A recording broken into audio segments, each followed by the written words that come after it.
Hello warriors, my name is Khan और ये है आपका अपना यूट्यूब चैनल मैडम खान। और हम यहाँ पे एक इनिशिएटिव लेकर के आए हैं इस चैनल पे, जिसमें हम 2014 से 2023 तक यूपीएससी के पास टेस्ट पेपर्स को सॉल्व करा रहे हैं, जो कि है सी सैट यानी कि सिविल सर्विसेज एप्टीट्यूड टेस्ट, जिसे यूपीएससी के प्रीलिम्स पार्ट 2 यानी जीएस 2 के नाम से भी जाना जाता है। ये 200 मार्क्स का होता है और इसमें 80 क्वेश्चंस होते हैं और ये क्वालिफाइंग है, यानी कि अगर आपने 33% जो कि है 66 मार्क्स के इक्वल अगर आप ले आते हो तो आप क्वालिफाई कर जाते हो। यानी कि अगर आपने 27 क्वेश्चन बिना किसी नेगेटिव मार्किंग, बिना किसी नेगेटिव क्वेश्चन के कर लिए तो आप क्वालिफाई हो जाओगे। तो यहाँ पे आप देख सकते हो कि रीडिंग कॉम्प्रिहेंशन के जो क्वेश्चन हैं 2023 में 26, 2022 में 28, 2021 में 27 क्वेश्चन थे और 20 में 25 क्वेश्चन थे और आपको 19 में ये 30 क्वेश्चन तक दिख रहे हैं, ठीक। और 16 में भी ये 30 क्वेश्चन थे। तो एवरेज आपको जो है 27 से 28 क्वेश्चन जो है इससे आते हुए दिखेंगे। तो आप इसको बिल्कुल भी स्किप नहीं कर सकते हो, आपको इसको अच्छे से कवर करके जाना चाहिए। और इस इनिशिएटिव की कड़ी में हमने 2014, 15, 16, 17, 18 और 19 के जो 2 पार्ट हैं पेपर के पास्ट ईयर्स के कवर कर लिए। तो आप जाके प्लेलिस्ट चेक कर सकते हो, ठीक है।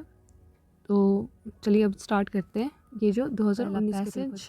और जैसा कि हमेशा मैं आपको बताती हूँ कि पैसेज को पढ़ने का इंस्ट्रक्शन क्या है। पहला जो यूपीएससी के द्वारा दिया गया इंस्ट्रक्शन है कि पैसेज जो है केवल और केवल, ठीक है, पैसेज से रिलेटेड जो क्वेश्चन नीचे पूछे गए हैं वो सिर्फ पैसेज पे आधारित है, ठीक है। आप अलग से अपना दिमाग खर्च नहीं करेंगे इसके अंतर्गत। और हाँ, मैंने पिछले वीडियोस में हमने 2-4 ट्रायल भी किया था कि एग्जाम्पल बताए गए थे कि जो जलवायु रिलेटेड, जो इन्वायरमेंट रिलेटेड क्वेश्चंस होते हैं वो आप किस तरीके से बिना पैसेज को पढ़े भी दे सकते हो।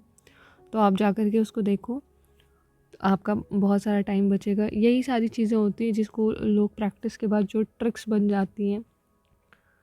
तो खैर, तो पहला इंस्ट्रक्शन यही है कि जो क्वेश्चन है वो पैसेज पे आधारित होगा।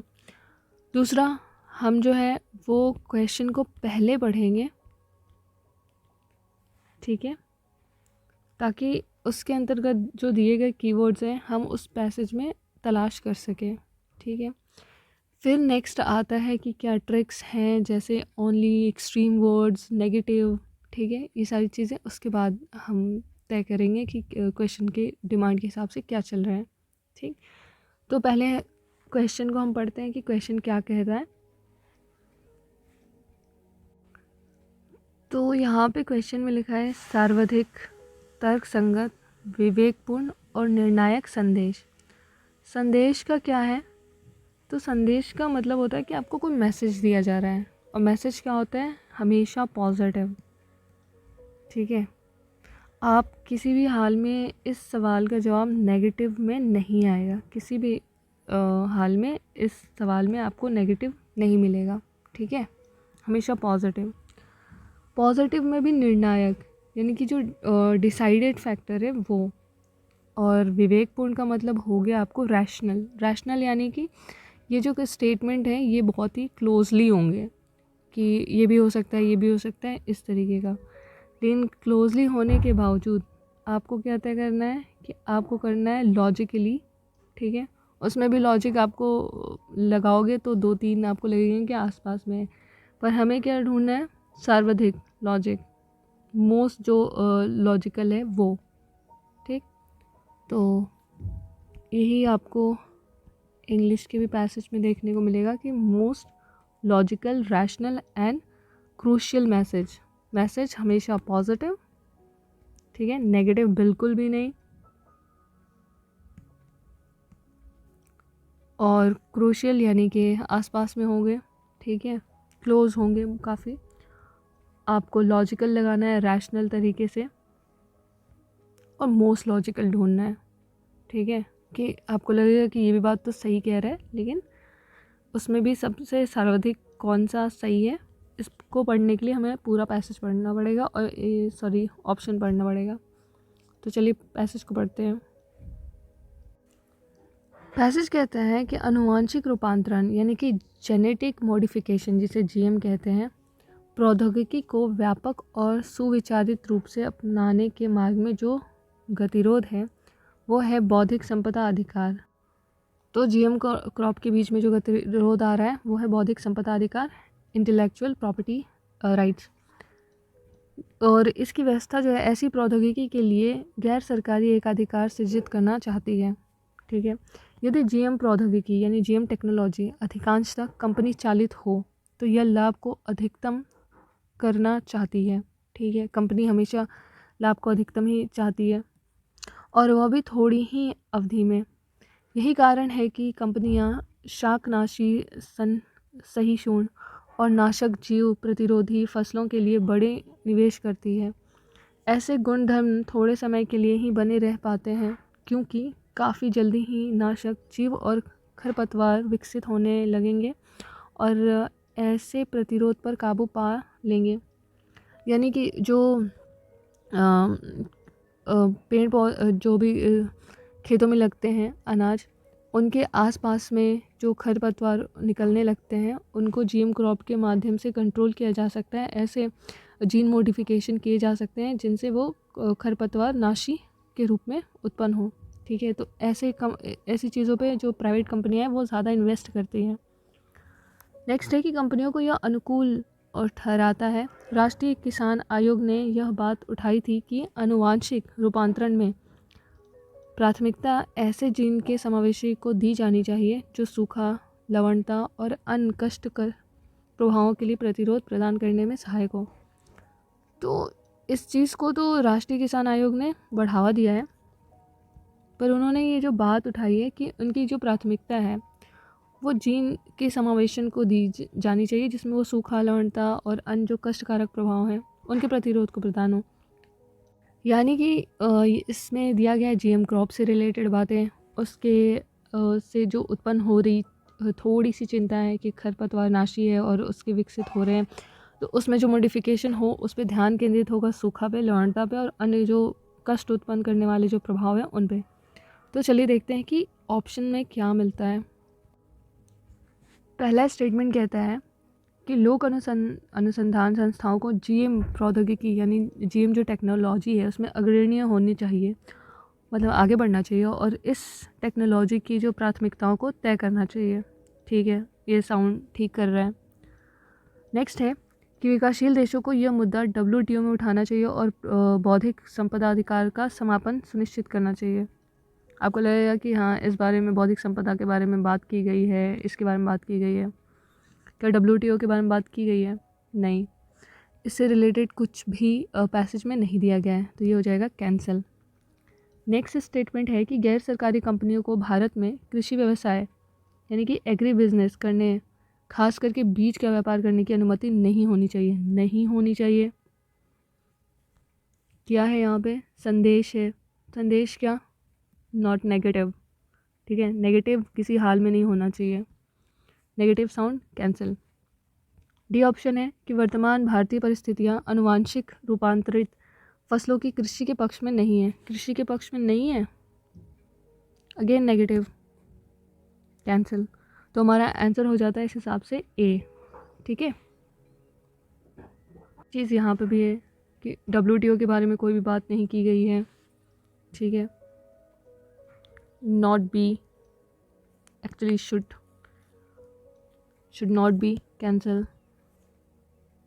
यहाँ पे भी नॉट, क्योंकि यहाँ पे क्या है, यहाँ पे है मैसेज।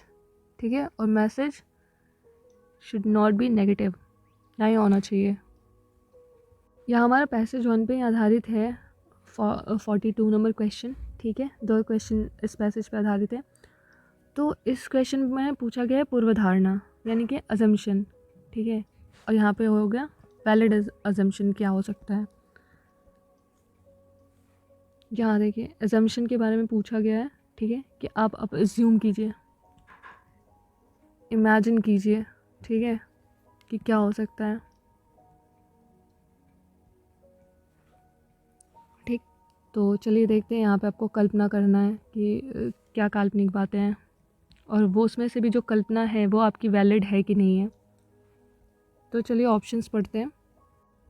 पहला स्टेटमेंट है कि कृषि से संबंधित प्राकृतिक आपदाओं के प्रभाव के मुद्दे पर जीएम प्रौद्योगिकी कंपनियों द्वारा समुचित विचार नहीं किया जा रहा है। सही बात है, ठीक है। क्यों, ये कहाँ लिखा हुआ है?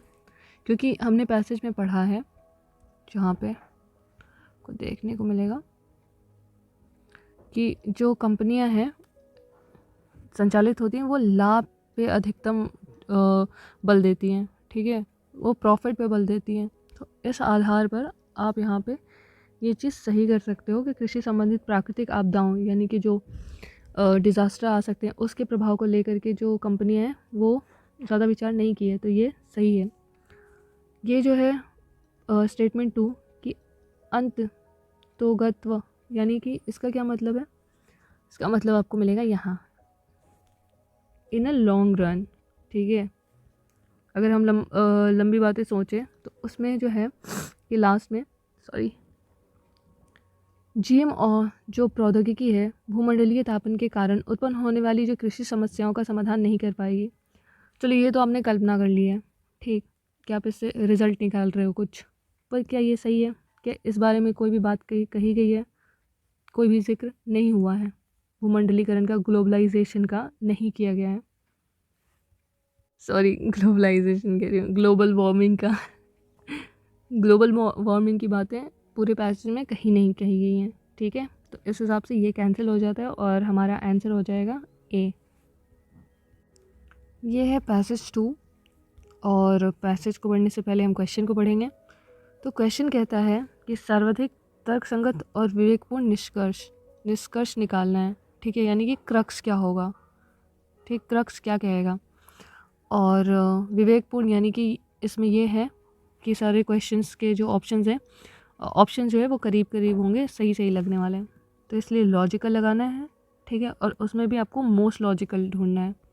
यही बात यहाँ पैसेज की कि आपको इन्फरेंस निकालना है जिसका मतलब होता है क्रक्स, ठीक है, रैशनल तरीके से सोचना है और लॉजिकल निकालना है और उसमें से भी मोस्ट लॉजिकल, ठीक है, कि हो सकता है दो कन्फ्यूज़न हो तो उसमें से जो मोस्ट वाला होगा वो हमारा सही होगा आंसर, ठीक है। तो कितना स्टेप बाय स्टेप इन्होंने बताया है कि आपको किस तरीके से ढूंढना है आंसर तक, किस तरीके से पहुंचना है। तो चलिए हम पढ़ते हैं पैसेज को। तो पैसेज कहता है हमारा कि अधिकांश आक्रामक जातियाँ इन्वेसिव स्पीसीज, ठीक है, ना तो घोर रूप से सफल हैं ना ही अत्यंत नुकसानदेह, ठीक है, तो ना ये सफल हैं ना नुकसानदेह हैं, ठीक है, जो आक्रामक जातियाँ हैं अधिकांशतः। ब्रिटेन के आक्रामक पादप ना तो व्यापक रूप से फैले हैं ना ही खास तेज़ी से फैलते हैं और अक्सर ब्रेकेन की तरह के प्रबल प्राकृतिक पादपों की अपेक्षा कम परेशानी करने वाले हैं, ठीक है, कम परेशानी करने वाले हैं।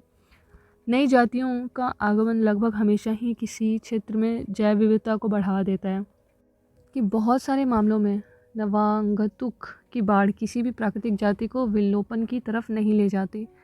अब इस शब्द का क्या मतलब है तो ये हम यहाँ देखेंगे, इसके लिए हेल्प लेंगे। तो है कि a flood of newcomers, ठीक है, न्यू कमर्स इसका मतलब है drive no native species to extinct, ठीक है, तो ये नई स्पीसीज़ को एक्सटिंक्ट नहीं करती है। तो इसका एक कारण है यह कि आक्रामक पादप प्रदूषित झीलों और उद्योगतर व्यर्थ भूमि की तरफ के विक्षोभ पर्यावासों को, जहाँ और कुछ भी जीवित नहीं रहता, उपनिवेशित करने की ओर प्रकृत होते हैं। वे प्रकृति के अवसरवादी हैं, ठीक है, प्रकृति के अवसरवादी। ये तो बहुत ज़्यादा थोड़ा सा अजीब टाइप की हिंदी हो गई है। तो ये विलुप्ति की ओर क्यों नहीं लेके जा रहे हैं मतलब नई जो स्पीसीज़ हैं वो पुराने प्राकृतिक स्पीसीज़ को, क्यों? क्योंकि ये उनकी तरफ उन्मुख हो रहे हैं, वहाँ फैल रहे हैं जहाँ पे प्रदूषित झीलें हैं, ठीक है, जहाँ पे उद्योगों का कचरा है, ठीक, तो उस तरफ ये उनका फैलाव है, तो जिसकी वजह से ये अवसरवादी है ना कि अवसादवादी, ठीक। तो चलिए अब पैसेज को हम सॉल्व करने की कोशिश करते हैं। अब जो स्टेटमेंट फर्स्ट कहता है कि आक्रामक जातियों का उपयोग जो है किसी देश के मरु क्षेत्रों और व्यर्थ भूमि के पुनर्वास के लिए किया जाना चाहिए। ठीक है, ये कि rehabilitated desert area and wetlands country. तो ऐसा है क्या, इस बारे में बात की गई है पैसेज में? डेजर्ट से रिलेटेड, वेटलैंड से रिलेटेड नहीं, तो ये हो जाएगा कैंसिल। ओके। सेकेंड स्टेटमेंट है कि विदेशी पादपों के सन्निवेशन के विरुद्ध कानून अनावश्यक है। अभी सन्निवेशन क्या है, तो चलिए हम इंग्लिश के पैसेज को भी पढ़ते हैं। हाँ है कि laws against the introduction of foreign plants are unnecessary. तो हाँ, क्या ये बात तो खैर सही है कभी, बट क्या ये क्रक्स हो सकता है इसका? नहीं, ये क्रक्स नहीं हो सकता। ठीक, तो खैर हम आगे भी पढ़ते हैं, क्योंकि मैंने आपको बताया था कि रैशनल है, यानी कि ऑप्शन आपको क्लोज लगेंगे। तो नेक्स्ट पढ़ते हैं दैट कि sometimes the campaigns against foreign plants are pointless. हाँ, तो ये बात भी सही है। ठीक, नेक्स्ट पढ़ते हैं कि foreign plants should be use to increase the biodiversity of country. तो क्या ऐसी बातें कही गई हैं? अगेन वही, इसलिए यहाँ पे लिखा गया कि रैशनल है। सारे क्लोज आपको लगेंगे कि क्लोज है पैसेज से रिलेटेड। यहाँ पे आपका जो ऑप्शन है वो सी होगा। वो कैसे? एक तो हाँ, ये क्लोज से लग रहा है, लेकिन सबसे ज़्यादा जो क्रक्स है कि कभी कभी विदेशी पादपों के विरुद्ध मुहिम चलाना निरर्थक होता है। और दूसरी चीज़ को क्या हम गैस करके ये आंसर सही कर सकते हैं, क्योंकि इसमें लिखा है कभी कभी। ठीक है, समटाइम्स, विच मीन्स कि ये जो है ना ही एक्सट्रीम है, एक जनरल और नॉर्मल है। आपको देता है, जैसे एक्सट्रीम वर्ड्स होते हैं तो ये एक नॉर्मल वर्ड है। ठीक है, जहाँ पे आपको ये एक्सट्रीम चीज़ें नहीं बताता है। ठीक है, तो आपको सहजता मिलती है। तो भी आप ऐसे इसमें आंसर लगा सकते हो कि कभी कभी कुछ इस तरीके की बातें जो एक्सट्रीम नहीं लगती हैं, बहुत ज़्यादा एक्सट्रीम नहीं लगती, आपको लगता है कि हाँ ये बैलेंस बात कर रहा है, कि कभी कभी ऐसा होता है। ठीक है, तो इट शोज़ बैलेंस। ठीक है, संतुलित आपको आंसर लग रहा है।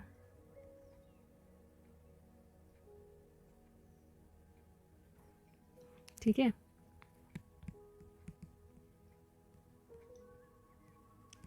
तो इस हिसाब से ये आपका आंसर जो है सही हो जाएगा। तो आप कभी कभी इस ट्रिक को भी ध्यान रखेंगे कि कभी कभी या इस तरीके के बैलेंस जो आंसर होते हैं, कभी लिखा होगा कि कुछ मायनों में कुछ भी एक बैलेंस आंसर को शो करता है। ठीक है, एक्सट्रीम वर्ड की तरह काम नहीं करता है। तो इस हिसाब से ये आंसर सही हो जाएगा। तो देखते हैं नेक्स्ट हमारा पैसेज। तो ये है हमारा पैसेज थर्ड, और हम पहले पढ़ेंगे इसके क्वेश्चन को। तो इसमें है पूर्व धारणा, यानी कि अजम्पशन। ठीक है, एज्यूम करना है, कल्पना करना है।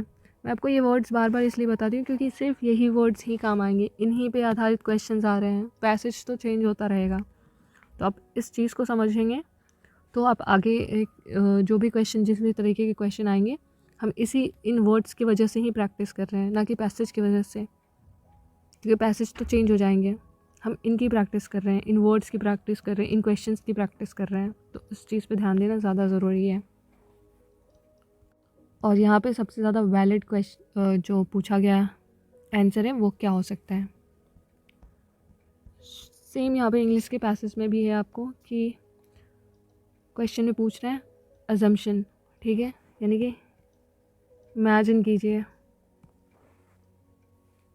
और सबसे जो वैलिड इमेजिनेशन है वो क्या हो सकता है आपका। तो चलिए देखते हैं कि क्या हो सकता है। पैसेज में लिखा है कि भारतीय बच्चों में प्रवाहिका यानी कि डायरिया से होने वाली मौतें मुख्यतः खाद्य और जल के संदूषित हो जाने के कारण होती है, मुख्यतः। ठीक है, कृषि में संदूषित भौम जल और असुरक्षित रसायनों का उपयोग, खाद्य पदार्थों का भंडारण और रख रखाव अस्वास्थ्यकर तरीकों से किए जाने से लेकर के खाद्य पदार्थों के अस्वास्थ्यकर परिवेश में पकाए और वितरित किए जाने तक ऐसे असंख्य कारक हैं। ठीक है, ऐसे असंख्य कारक हैं जिनके विनियमन और मॉनिटरन की आवश्यकता है। यानी कि इसमें जो है, जो मुख्यतः क्या होता है कि डायरिया जो है वो खाने पीने और दूषित जो जल है, गंदा पानी पीने से होता है। और इसके कारणों में इन्होंने बताया है कि जो कृषि में उपयोग किया जा रहा है दूषित जल, रसायन, ठीक है, और जो खाने पीने को पकने के बाद उनका जो भंडारण होता है, उनको जो रखा जाता है वो भी खुले में रख दिया जाए या इस तरीके की चीज़ें, तो वो भी हार्मफुल करती है, वो भी कारक है डायरिया को प्रमोट करने के। जिसके विनियमन और क्या कहते हैं, लोगों को मिलावट के बारे में और संगत प्राधिकारियों को शिकायत करने के तरीक़ों के बारे में जागरूक होने की आवश्यकता है। ठीक है, तो यहाँ पे इस बारे में भी बात की गई है कि जो कृषि से निकल के जो भंडारण होता है गोदामों में, ठीक है, तो वहाँ पे उनका रख रखाव सही से नहीं हो रहा है। जब उनका वितरण होता है तो उसमें मिलावट होती है। ठीक है, तो इनके बारे में जो है ना, लोगों को जागरूक कराने के लिए, प्राधिकारियों को जागरूक कराने की बात की जा रही है कि ज़रूरी है। खाद्य संक्रामक रोगों की निगरानी करने में अनेक सरकारी अधिकरण शामिल हैं और निरीक्षण कर्मियों के अच्छे प्रशिक्षण की आवश्यकता है। ठीक है, तो इसको जो ये रोग फैल रहा है उसकी निगरानी करने के लिए अनेक जो सरकारी अथॉरिटी है, गवर्नमेंट अथॉरिटी है, वो शामिल हैं और जो कर्मचारी इन चीज़ों का रख रखाव करते हैं उनको प्रशिक्षण देने की ज़रूरत है। इसका विचार करते हुए कि शहरी जनसंख्या की कितना भाग अपने दैनिक भोजन के लिए गली नुक्कड़ पर बिकने वाले भोजन पर निर्भर है। गली नुक्कड़ पर भोजन बेचने वालों के प्रशिक्षण और शिक्षण में निवेश करना बड़ा महत्व का है। यानी कि जो शहर में जनसंख्या है वो बहुत ज़्यादा जो है, जो गली नुक्कड़ों पे खाना मिलता है और रेहड़ियों पे खाना मिलता है, उन पर वो निर्भर होती हैं। तो उनको हमें प्रशिक्षित और शिक्षण देने की करने पर जो है निवेश करना चाहिए, ये बात है। तो कुल मिलाकर के इस पैसेज का सार ये है कि डायरिया के लिए जो प्रॉब्लम है वो खाने और दूषित जल से रिलेटेड है और उसमें बहुत सारे कारण है कि उसका रख रखाव ख़राब है। ठीक है, उसमें मिलावटें होती हैं। उसके लिए गवर्नमेंट को इनिशिएटिव लेना है जिसमें आपको कर्मचारियों को अच्छे प्रशिक्षण देना चाहिए। ठीक है, क्योंकि शहरों में ये प्रॉब्लम है कि लोग ऐसे खानों पे डिपेंड रहते हैं ज़्यादा। तो चलिए देखते हैं कि ऑप्शन क्या कहता है। तो यहाँ पे जो पहला ऑप्शन दिया गया है, ठीक, स्टेटमेंट है, सॉरी, कि खाद्य सुरक्षा एक जटिल मुद्दा है। ठीक है, इसके अनेक विध समाधानों की आवश्यकता है। हाँ, ज़रूरी है। निगरानी और प्रशिक्षण के लिए जनशक्ति बढ़ाने में भारी निवेश करने की आवश्यकता है। तो हाँ, इसकी भी ज़रूरत है। तीसरा है कि भारत को खाद्य प्रसंस्करण यानी कि जो जो प्रोसेसिंग है, ठीक है, जिनको पैकेजिंग वाले जो उद्योग इंडस्ट्री है, उनको नियंत्रित करने के लिए पर्याप्त विधि निर्माण करने की आवश्यकता है। तो क्या इसमें और विधियां बनाने के बारे में जिक्र किया गया है? देखते हैं। यहाँ पे कर्मचारियों को प्रशिक्षण देने के बारे में जिक्र है। ठीक है, कि प्रशिक्षण दीजिए। मॉनिटर करने की ज़रूरत है। ठीक है, आवश्यकता है, ये ज़रूरत दी गई है। जागरूकता बढ़ाने की आवश्यकता है, ये दी गई है। ठीक है, तो हमें पर्याप्त विधि निर्माण करने की आवश्यकता है, इस बारे में कोई जिक्र नहीं है, तो हम एज्यूम नहीं करेंगे। ऐसा लगेगा, एजम्पशन में यही लगता है कि सारी चीज़ें सही हैं, तो हमारा सी जो है वो गलत हो जाएगा। तो ये और ये तीनों ऑप्शंस ख़त्म। आधार पे हमारा हो गया ऑप्शन ए सही। यहाँ पर भी ऑप्शन ए हो गया हमारा सही। बाकी हम नेक्स्ट वीडियो में इसको धीरे धीरे कवर करेंगे। तो थैंक यू सो मच।